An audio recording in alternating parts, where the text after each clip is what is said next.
Do you look at plurality in your own trading? Do you know what the correlated products are to what you trade? Everything you trade, you should be looking to see what is the product that has the highest correlation to what you trade. So if I was trading crude oil, it could be Brent versus West Texas. If I'm trading NVIDIA, it could be NVIDIA versus AMD. What I do is I pair those together, and when they go up together or go down together, that gives plurality. It gives me a sense of who's stronger. I want to buy the strongest, I want to sell the weakest.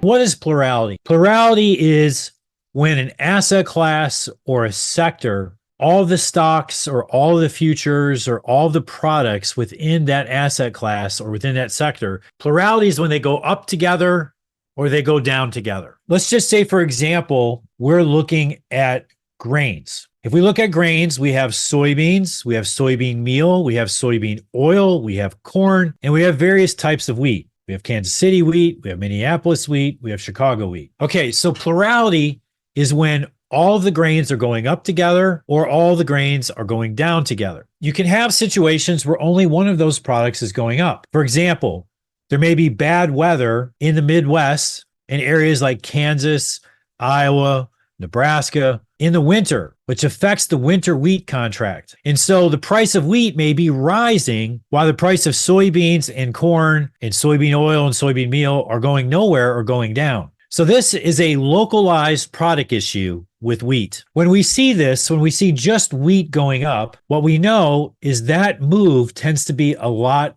more muted. It tends to be less dynamic. It tends to have more pullbacks, it tends to have deeper pullbacks. And that's because that move is driven by the fundamentals of one product. If we get into a stage where we have inflation or we have deflation, for example, if we get into macroeconomic environments, we could have a situation where the inflation is rising. And because inflation is rising, all the grains go up. So corn goes up, soybeans goes up, soybean meal goes up, soybean oil goes up, wheat goes up, they all go up. What this means is that longs tend to perform much better when they're all going up than when just one of them is going up. So if we see all the grains rising, we have more confidence that our buys are going to work. Same thing with stocks in stock sectors. We can look at a sector and there might be one name that's really strong in the sector and it's rallying. When it's rallying on its own, the fundamentals of that stock are carrying it. It's not being supported by the economy. It's not being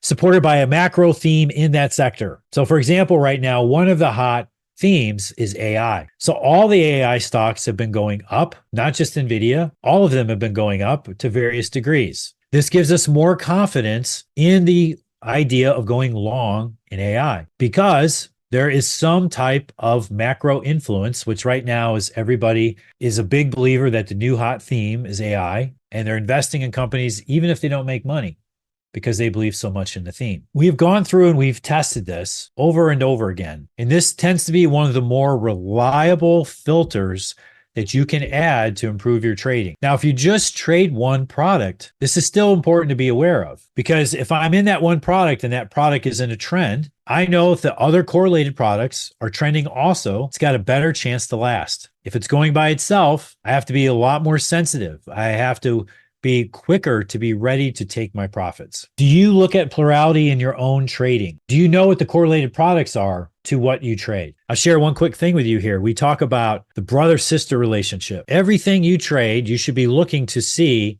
what is the sibling relationship? What is the brother-sister relationship? What this means is there is a product out there. What is the product that has the highest correlation to what you trade? So if I was trading crude oil, it could be Brent versus West Texas. If I'm trading soybeans, it could be soybeans versus soybean meal. If I'm trading NVIDIA, it could be NVIDIA versus AMD, Advanced Micro Devices, or TSM, Taiwan Semiconductor. But what I do is I pair those together, and when they go up together or go down together, that gives plurality. It gives me a sense of who's stronger. I want to buy the strongest, I want to sell the weakest. And if they're going up plurally, well, that gives credence to me being long. I can actually start to do some really creative things, which is that when I want to peel my position, instead of selling my longs, I could actually sell the weaker product and go into a spread. And then the spread can outperform. There's all kinds of cool things we can do with this. I just wanted to share that with you. I did what I said I was going to do because what is today? It's Trader Tip Tuesday. And what do we do on Trader Tip Tuesday? We deliver tips to you that help take your performance